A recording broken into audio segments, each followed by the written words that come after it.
Chapter 15 of the book Sacred Suffering is titled Gone to Be with God.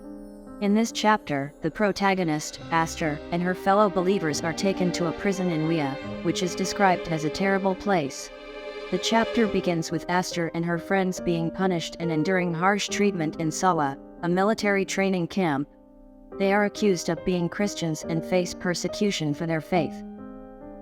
Aster recalls a conversation with her friend Rawa, who tells her about the suffering and troubles she has endured in the camp.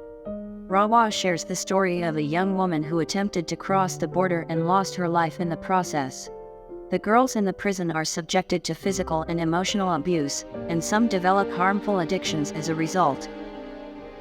Aster and her friends are eventually released from the prison and taken on a bus journey. They are initially hopeful that they will be allowed to go home, but they soon realize that they are being taken to Wea. Aster remembers a story her sister told her about a Christian brother who was punished for possessing a Bible and refusing to renounce his faith. The brother endured various forms of torture and eventually died as a martyr. The chapter ends with Aster and her friend arriving at Wea, which is described as a horrible place. They are locked in a tin house, and the reader is left with a sense of uncertainty about what lies ahead for them. In summary, Chapter 15 of Sacred Suffering depicts the continued persecution and suffering faced by Aster and her fellow believers.